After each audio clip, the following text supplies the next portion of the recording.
Ceci est ma première vidéo et je réponds à un frère. Moi aussi, je vais lancer un défi.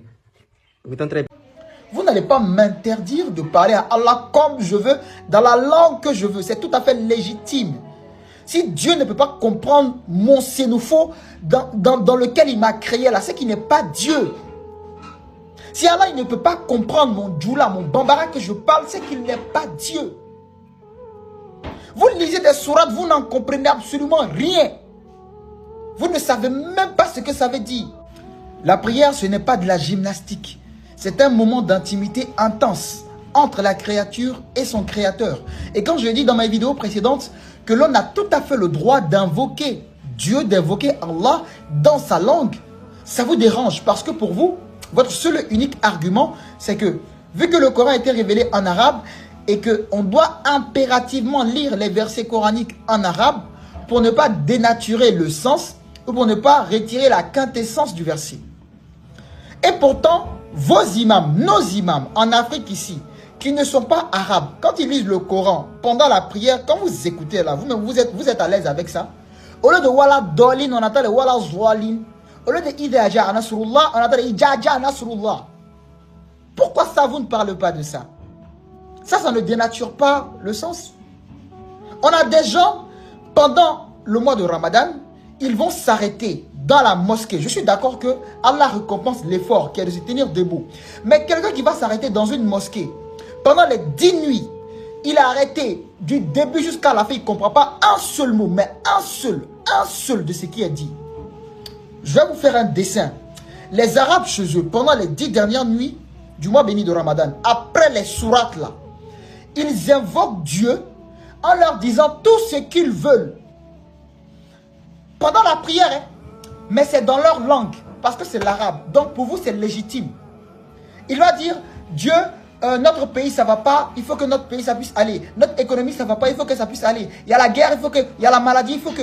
Mais c'est parce que c'est en arabe, ça vous légitimez ça, il n'y a pas de problème. Mais moi, le petit sénoufo, moi, de toute façon, moi, je sais lire. En arabe, barek. Quelqu'un qui ne sait pas lire arabe, qui veut se convertir, vous voulez que celle-ci puisse impérativement prier en arabe. L'apprentissage, successivement avec le temps, se fait. Ça, c'est normal. Parce que la recherche de la connaissance est obligatoire pour tout croyant. Cependant, être fait avec présence du cœur, concentration et compréhension. Et l'islam ne nie jamais l'importance du sens frère. Là où je ne suis pas d'accord avec toi, c'est quand il fait de la compréhension une condition qui annule la forme transmise par le prophète Mohammed alayhi salatu wassalam. Frère, nous ne prions pas en arabe, frère. Nous récitons le Coran en arabe étant dans la prière. Et ça, c'est une erreur de base qui fatigue beaucoup de coranistes. Personne ne dit on prie en arabe. Nous ne prions pas en arabe au sens d'une conversation. Nous récitons le Coran dans sa langue de révélation, étant dans la prière, frère.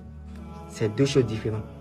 Le Coran dit dans la sourate 12, verset 2, nous l'avons fait descendre comme un Coran arabe. Ce qui est récité dans la salat, Al-Fatiha que nous récitons, d'autres versets que nous récitons, c'est du Coran, pas une langue personnelle. La salat que tu vois n'est pas uniquement la récitation. La prière comprend 4 éléments, frère. Il y a la récitation qui est le qiyam, il y a l'inclinaison qui est le ruku, il y a la prosternation qui est le sujud, il y a l'assise qui est le julus. Frère, le Coran cite les gestes dans la sourate 88, verset 29. Allah subhanahu wa ta'ala, il dit dans le sens que tu les vois s'incliner et se prosterner. Donc la salat n'est pas réduite au langage, elle est un acte rituel global. Étant en prière, étant en prosternation, frère, on ne récite pas le Coran. Même dans la sunna du prophète Mohammed, le prophète a interdit la récitation du Coran en ruku et sujud. Dans la sourate 7, verset 55, Allah subhanahu wa ta'ala nous dit invoquez votre Seigneur humblement et secrètement. Étant en prosternation, frère, on peut parler nos différentes langues. On peut parler le français, l'anglais, le wolof, le djoula, l'ingana, le sonifo, peu importe la langue. Or, la prière n'est pas terminée. Nous sommes en prière et nous pouvons parler toutes ces langues-là. Avant le salam final, si tu veux, parle n'importe quelle langue. Parle ton sonifo. Tu es dans la prière et ce n'est pas terminé, frère. Le Coran est en arabe et les doigts sont libres. Au niveau de la compréhension, c'est une obligation. mais pas condition de validité. Allah subhanahu wa ta'ala nous dit dans la sourate 23, verset 2, ceux qui sont humbles dans les prières. Donc l'humilité vient de la compréhension et de l'apprentissage progressif. Mais Allah subhanahu wa ta'ala n'a jamais dit, si tu ne comprends pas la langue, ta prière est invalide. Sinon, aucun nouveau musulman ne pourrait prier, ce qui contredit la miséricorde divine. Le problème, ce n'est pas l'arabe. Le problème est de vouloir modifier un acte culturel sans preuve coranique de la manière que tu fais, frère. Maintenant, je vais répondre à ton défi. Tu dis, tu as lancé un défi pendant 2 mois. En ce moment, peut-être moi ici, j'étais malade. Alors que c'est un défi enfantin, frère. Tu dis, montre-moi un texte qui impose l'arabe, qui est écrit textuellement. Mais cela prouve que tu ne lis pas le Coran, frère. Car 2 versets dans le Coran, tu réponds parfaitement. Le Coran dit dans la sourate 12, verset 2, nous avons fait descendre un Coran arabe. Et la salade contient le Coran. La prière que l'on fait là, ça contient le Coran. Écoute bien. Dans la sourate 29, verset 45, Allah subhanahu wa ta'ala dit, récite ce qui t'a été révélé du livre et accomplis la salade. Récite le Coran et accomplis la salade. Récite ce qui a été révélé, qui est le Coran, et accomplis la salade. Donc, étant en salade, nous récitons le Coran. Nous récitons ce qui a été révélé dans sa langue originale. Et toi-même, tu sais très bien que la traduction est différente du Coran. Allah subhanahu wa ta'ala, il a utilisé un connecteur logique d'addition. Il a utilisé une conjonction de coordination et. Mais où est donc on est? Tu as tout fait ça à l'école, tu as fait ça à l'école, hein? Donc tu vois que ton défi tombe, non? Réciter une tradition est différent de réciter le Coran. Ton défi tombe à l'eau. La réponse même se trouve dans le Coran. Maintenant, moi je vais te lancer un défi, frère. Pardon, en fonction de tes propres logiques. Et je vais des réponses, frère. Je sais que non, tu ne pourras jamais répondre avec le Coran. Jamais. Jusqu'à ta mort, frère. Monsieur le défiman, comme tu lances le défi, moi mon premier défi, montre-moi un seul verset où Allah subhanahu wa ta'ala autorise de remplacer le Coran par sa traduction dans la salade. Allah subhanahu wa ta'ala, il dit dans la sourate 5, verset 3, aujourd'hui j'ai parachevé pour vous votre religion. Aucun ajout personnel n'est permis. Le deuxième défi, frère, tu dis la prière est un dialogue conscient. C'est bien. Frère, montre-moi un seul verset où Allah subhanahu wa ta'ala définit-il la salade comme un dialogue linguistique entre la créature et le créateur. Dans la sourate 2, verset 43, Allah subhanahu wa ta'ala dit établissez la prière. Dans la sourate 4, verset 103, Allah subhanahu wa ta'ala dit la prière est prescrite à des temps déterminés. Aucun verset ne parle de conversation, mais d'actes établis et réglés. Montre-moi ces versets, frère. Troisième défi.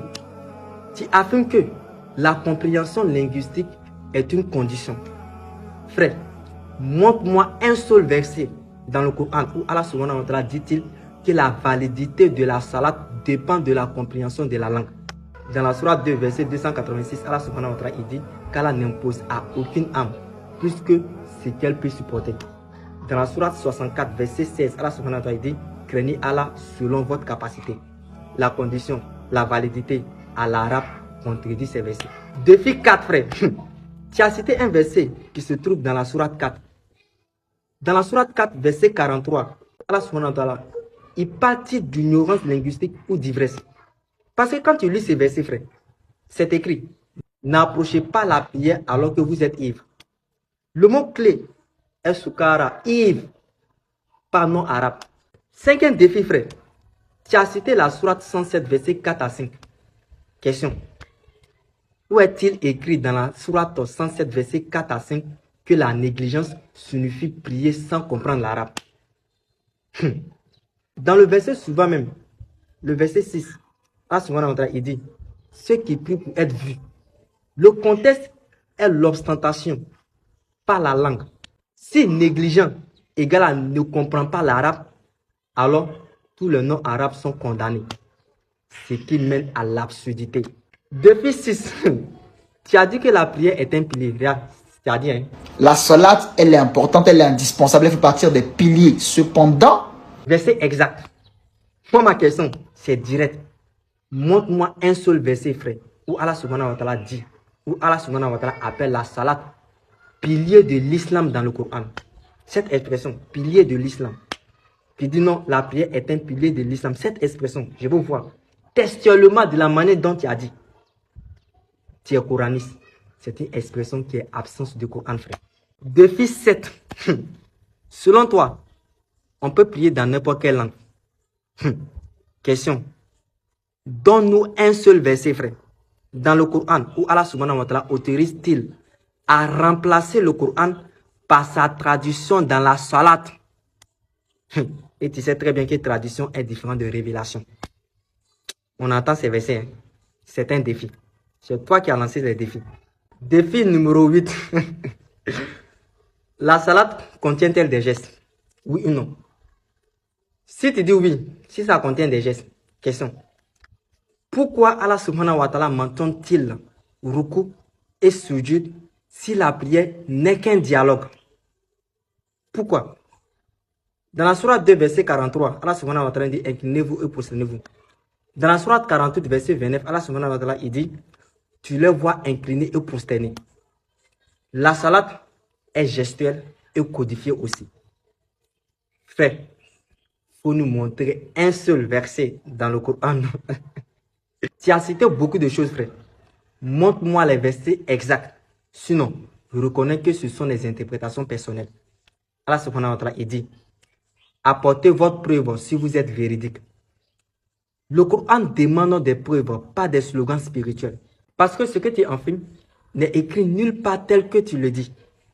Tu dis, le prophète alayhi salatu wa salam a dit, priez comme vous m'avez vu. Tu as dit ça, hein? Le prophète sallallahu alayhi wa sallam certes a dit qu'il faut qu'on prie tel que nous l'avons vu prier, mais il n'a pas dit qu'on doit prier forcément en arabe. Mais un coraniste n'a pas le droit méthodologiquement de citer un hadith quand cela l'arrange. Soit la sunna est une preuve, soit elle ne l'est pas. Le Coran dit pourtant, dans la sourate 59, verset 7, ce que le messager vous donne, prenez-le. Ce qui vous interdit, abstenez-vous-en. Donc, si tu acceptes cet hadith, tu dois accepter la sunna du prophète Mohammed alayhi salatu wa salam, et tu dois accepter toute la prière transmise. Et si tu rejettes la sunna du prophète Mohammed alayhi salatu wa salam, il n'a aucun droit de citer un seul hadith, de citer cet hadith. Sinon, c'est considéré comme une incohérence logique flagrante, frère. Tu dis le Coran seul, hein? Tu dis le Coran seul. Je n'ai même pas mentionné un hadith pour te répondre. Tu utilises le Coran sans son contexte. Tu utilises la sunna sans l'accepter. Tu utilises la logique contre la révélation. Et tu lances un défi enfantin que le Coran lui-même refute. Frère, je te demande pardon. J'ai cité combien de défis, mais 1, 2, 3, peut-être ça vaut 10. Hein. Frère, voici un conseil que je vais te donner. Le Coran sans la sunna n'a jamais produit une prière. La sunna sans le Coran n'a jamais existé. Je reprends ce slogan. Le Coran sans la sunna n'a jamais produit une prière. La sunna sans le Coran n'a jamais existé, frère. Tu as donné un hadith même là. Tu dis le prophète alayhi salatu wa sallam a dit priez comme vous m'avez vu. Attends. Quand on dit vous m'avez vu là, attends. S'il a parlé chinois, on a vu il est en train de parler chinois. On va parler chinois. Qu'Allah subhanahu wa ta'ala nous donne la bonne compréhension. En tout cas, merci à vous, vous qui m'avez envoyé des messages étant malade. Vraiment, vous êtes reconnaissants et Inch'Allah, on est ensemble jusqu'au bout. Assalamu alaikum wa rahmatullahi wa barakatuh.